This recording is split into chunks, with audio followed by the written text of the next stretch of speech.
Algumas observações sobre a educação do soldado Komsomol.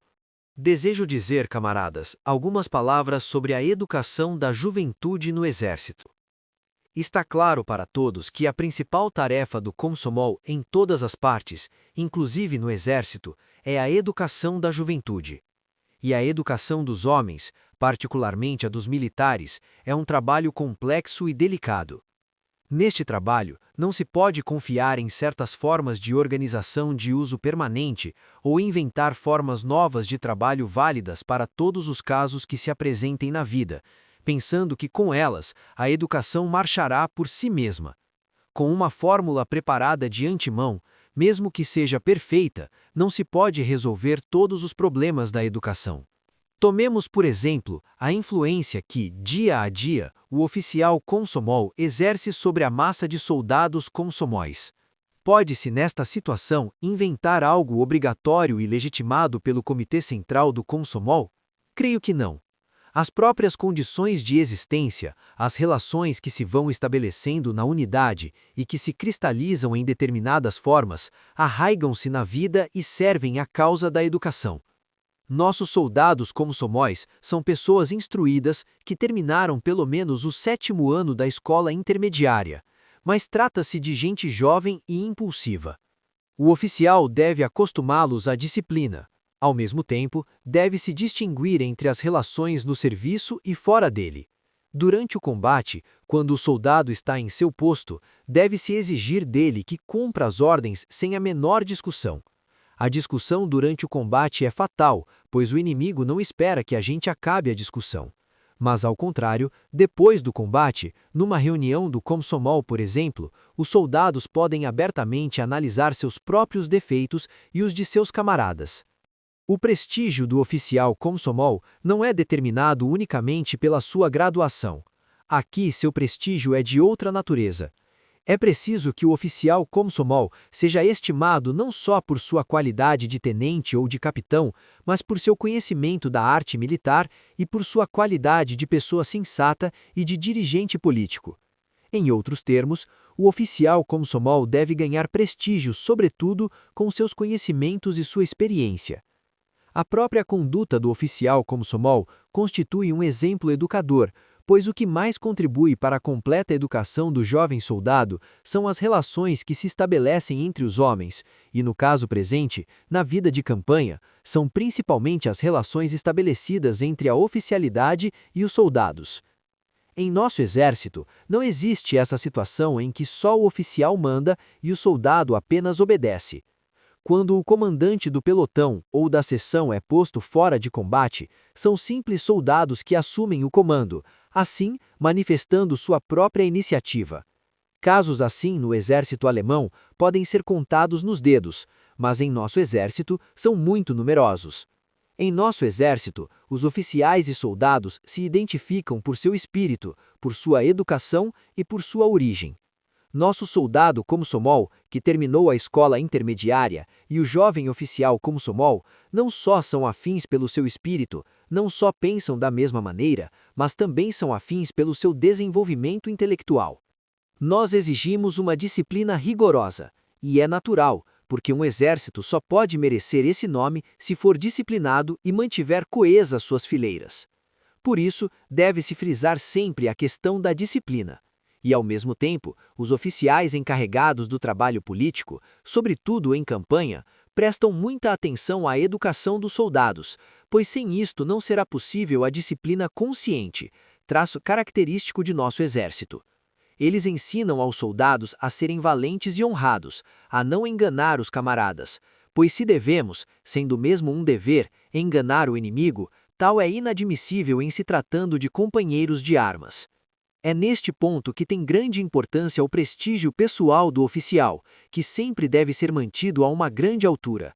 Se um oficial de reconhecida valentia, diligência e conhecimentos militares cometer algum erro de expressão numa palestra ou numa reunião, os soldados não o levarão a mal. Dirão que cometeu um equívoco, porém que, em compensação, trata-se de um valente no combate. O oficial ganha este prestígio no campo de batalha, no comando de sua unidade e no trabalho político, sendo que esse mesmo prestígio se refletirá na solução de todos os problemas que surgem ante a organização do Komsomol. Naturalmente, seria de desejar que o oficial Komsomol tivesse melhor preparo político e fosse mais culto que o oficial não pertencente ao Komsomol.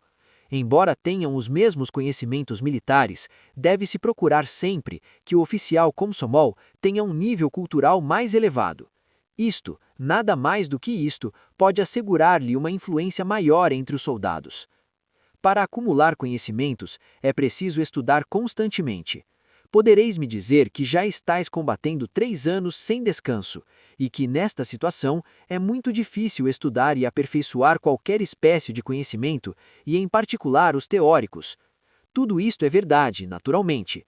Compreendo ser difícil, mas devo dizer-vos que aquele que não amplia seus conhecimentos nos momentos difíceis, em outra ocasião, quando tenha menos trabalho, dirá certamente que precisa repousar e que, de um modo geral, os conhecimentos não fazem tanta falta assim.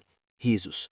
Reconheço as dificuldades da situação, mas estas mesmas dificuldades nos servem de incentivo para aperfeiçoar nossos conhecimentos e elevar nosso nível cultural. A aquisição de conhecimentos é mais difícil quando falta uma pressão exterior contínua. Julgo por mim mesmo, não escrevi um único artigo sem que me pressionassem, mas quando me pedem o artigo e me apertam, não tenho outro remédio senão escrever. Risos.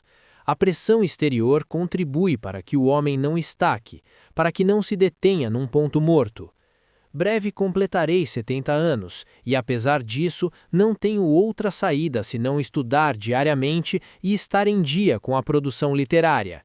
Não se pode proceder de outro modo.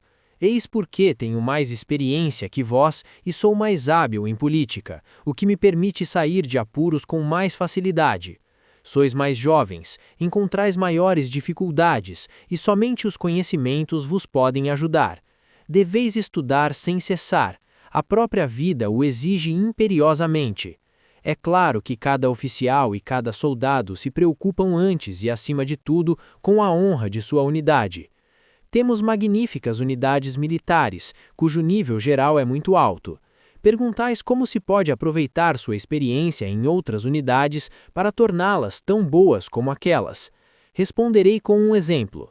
Suponhamos que existe um quadro maravilhoso do qual se fazem cópias, muito boas cópias, e não obstante, essas cópias nunca deixarão de ser cópias e serão julgadas como de muito menos valor que o original. O mesmo ocorre com a educação das pessoas, que não tolera o clichê, mesmo sendo bom.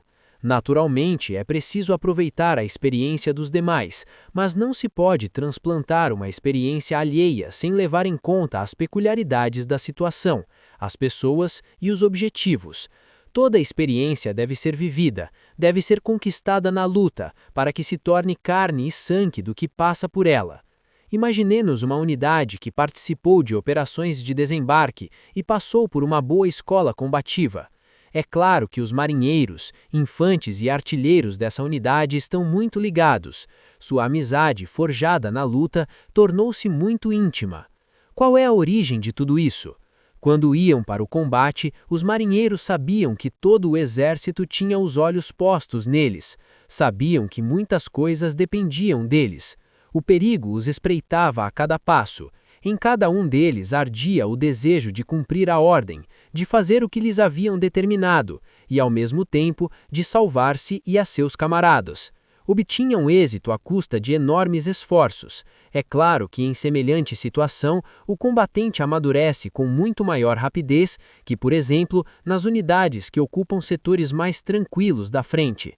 Neste caso, é menor a tensão em que se encontram os homens, e, ademais, a monotonia da situação influi negativamente sobre eles. Dir-se-ia que nessas unidades há mais tempo livre, e, portanto, é mais fácil levar a cabo o trabalho educativo. Mas, na realidade, acontece precisamente o contrário. É mais fácil educar as pessoas numa situação em que a própria vida ajuda a educá-las. Resulta, portanto, ser mais complicado levar à prática um trabalho político e realizar uma obra de organização, agitação e propaganda quando a gente fica durante muito tempo num lugar fixo, metido nas trincheiras. Creio que nestas condições se deve conceder mais atenção ao trabalho das organizações do Komsomol. O exemplo citado demonstra ser difícil dar uma receita para todos os casos da vida, uma receita do melhor modo de dirigir o trabalho educativo do Komsomol no Exército. Qual é a causa, digamos, de uma unidade ser melhor e outra pior? Verifica-se que na unidade melhor há um dirigente que sabe encaminhar melhor o trabalho. Devo dizer-vos que um homem pode estar muito informado e ser muito culto, mas se dirige à juventude sem ardor, se não põe a alma na educação e instrução da juventude, ela o perceberá logo e não o quererá. Ao contrário, se alguém põe a alma na sua tarefa e não poupa esforços para que sua organização figure entre as primeiras, se dedica a isso todas as suas energias e todo o seu ardor, conquistará seguramente o carinho da juventude. Um homem assim não só será respeitado pela juventude, mas será querida por ela, o que tem mais valor. Por isso, julgo que se a organização é boa, isto se deve em grande parte ao fato de ela ser encabeçada por um bom dirigente. Quando um homem aspira realmente a organizar bem as coisas, quando possui um mínimo de cultura e não é um pateta, alcançará sempre êxito. A própria vida lhe sugerirá os meios de alcançá-lo. Quando falamos dessas relações cotidianas, é preciso compreender que tais relações vão se formando no processo da vida e são criadas pela própria vida, sem regras escritas, diferentemente das formas de organização cristalizadas historicamente e registradas nos estatutos. Depende de vós que sirvam as relações entre nossos oficiais e soldados como somóis, sempre e invariavelmente à causa da educação da juventude e ao fortalecimento do poderio de nosso exército. Perguntais, o que se deve fazer diante do fato da existência nas unidades de bons e maus komsomóis? Que remédio? Os komsomóis não caem do céu, mas saem do povo, e entre o povo há homens bons, muito bons, e há maus, covardes, charlatães e hipócritas. Não faz mais de 26 anos que nosso povo se libertou do regime capitalista, cujos resquícios não desapareceram de todo. Seria de estranhar que o exército saído do povo fosse composto unicamente de santos, risos. Isto não é possível. O mesmo acontece com a organização do Komsomol, na qual há bons e maus komsomóis. Se todos os homens fossem honrados, valorosos, disciplinados, cultos e conhecedores de seus deveres, vocês não teriam o que fazer. Risos. Entretanto, acredito não estar enganado ao dizer que, no fundamental, a massa Komsomol é composta de representantes avançados da juventude. Mas, naturalmente, há nessa massa uma porcentagem insignificante de jovens atrasados, que não devemos deixar escapar de nossa influência. Esta é nossa obrigação. Um dos camaradas disse que no Komsomol do Exército há muitos camaradas ótimos, mas infelizmente nem todos são dirigentes. Que se pode responder a isso? Se todo o povo fosse composto de dirigentes, então não haveria povo. Risos. O número de dirigentes é sempre limitado, do contrário não seriam dirigentes, pois não teriam a quem dirigir. Se em vossa unidade há 2 dirigentes, isto é ótimo, pois se um for posto fora de combate, haverá quem o substitua. Receio que se alguma unidade fosse composta unicamente de dirigentes, faltar-lhe-ia a capacidade combativa, porque todos se sentiriam aborrecidos por serem os dirigidos. Risos. O importante é que haja pessoas dispostas a seguir o dirigente, a estar em estreito contato com ele. São elas que constituem o ativo e cumprem todas as tarefas. É nesse ativo que devemos apoiar-nos a todo instante. Aqui foi formulada a pergunta sobre o que fazer com os komsomóis que não têm nenhuma incumbência social na organização.